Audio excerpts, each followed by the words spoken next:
Hello friends, we are starting a new video series on our YouTube channel Rockstar Virat Pawar that stories are about short moral stories for kids. That's very interesting stories for your kids so that you can teach them about moral values with respect to English vocabulary. So today we are going to start a new story. The story first short story's name is The Proud Rose. तर या स्टोरीमध्ये आपण जो proud रोज आहे म्हणजे ज्याला फार स्वतःबद्दल अभिमान आहे तर याबद्दल आपण माहिती घेणार आहोत.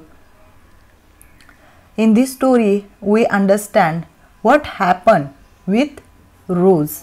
Okay, let's start our story now. See here, once upon a time, in a desert far away, there was a rose who was so proud of her beautiful look. Her only complaint was growing next to an ugly cactus.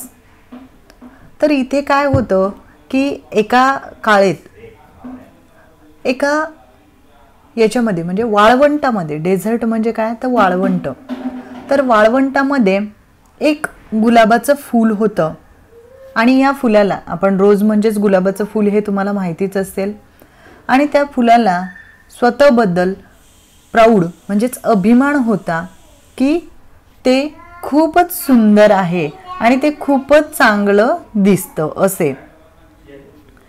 But her only complaint was growing next to an ugly cactus.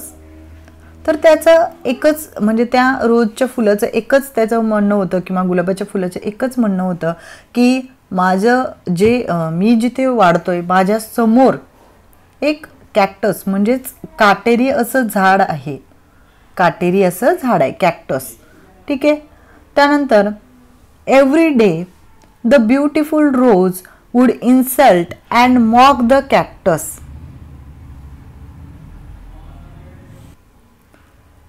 मग काय होतं हे cactus म्हणजे काय तर त्याला आपण मराठीमध्ये निवडुंग असं म्हणतो जे की काटेरी असं झाड असतं.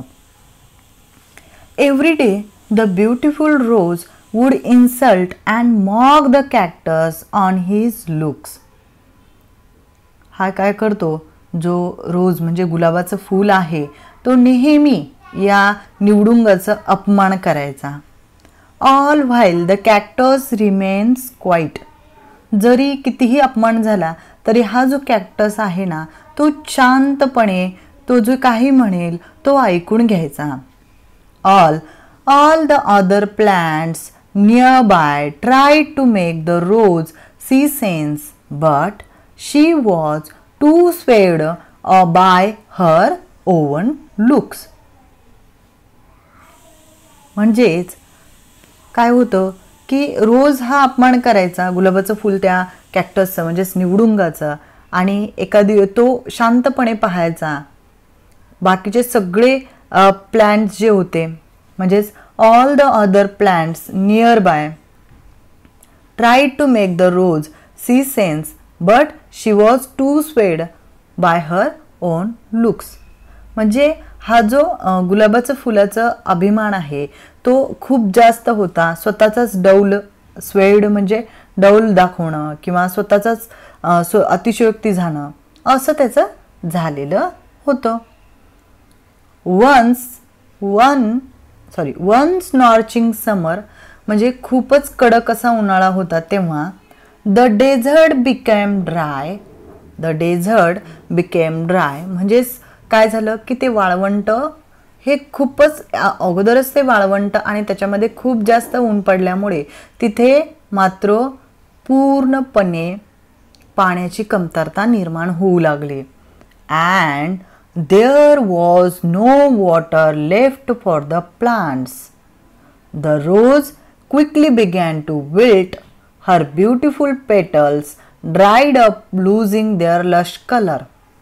आता मात्र काय झालं की जो गुलाबाचं फूल होतं ते काय होऊ लागलं वाळायला चालू होऊ लागलं. कारण आपल्याला माहित आहे, आपण पण गुलाबाचं फुल आणलं आणि जर त्याला आपण पाण्याचं असं शिंतोडे देतो, पण जर आपण ते शिंतोडे दिले नाही त्या गुलाबाच्या फुलाला तर ते काय होतं, मुरझायला चालू होतं. आपल्याला माहित आहे. लुकिंग टू द कॅक्टस म्हणजे जे निवडुंगाचं झाड होतं, ज्याला असे असे काटे असतात इकडून. Correct. Looking the cactus she saw a sparrow dip his beak into the cactus to drink some water. म्हणजेच काय तर शी सॉ अ स्पॅरो डीप. त्यांनी काय पाहिलं, एक स्पॅरो डीप पाहिला. His beak into the cactus मग जी चिमणी होती तिने तिची चोच ह्या कॅक्टसमध्ये टाकली आणि तिने थोडंसं पाणी पिलं. To drink some water. Though ashamed the rose ask the cactus if she could have some water. आत्ता मात्र काय झालं की जो गुलाबाचं फूल होतं त्याला स्वतःची थोडीशी लाज वाटायला लागली. कारण त्याने काय केलं की गुलाबाच्या फुलानं निवडुंगाला थोडंसं पाणी मागितलं. मग काय झालं, the kind cactus readily agreed helping them both through the tough summer as a friends. मग काय झालं की त्या गुलाबाच्या फुलाने जेव्हा निवडुंगाकडे पाणी मागितलं तेव्हा the kind of cactus readily agreed म्हणजे जो कॅक्टस आहे, निवडुंग आहे, तो तयार झाला आणि त्याने helping them both through the tough summer as a friends. तर त्याने त्याला मदत केली आणि ते दोघं मित्र बनले. तर अशा पद्धतीने आपण काय पाहिलं, the rose proud story. I hope you all enjoy this story, but the moral of the story is more important that all of my students should understand what this story tells us. तर तुम्हाला या स्टोरीतून काय शिकायला मिळलं हे लक्षात घेणं फार महत्त्वाचं आहे. ओके. नेवर जज anyone by the way they look. Okay. तर फक्त बाह्य गुणावरून आपण कोणाची पारख न करता त्या व्यक्तीचा ॲक्च्युअल काय आहे याच्यासाठी आपण फक्त बाहेरून कोणत्याही कोणाच्या व्यक्तीविषयी स्वतःचं पूर्वमत करू नये असं आपली स्टोरी सांगते.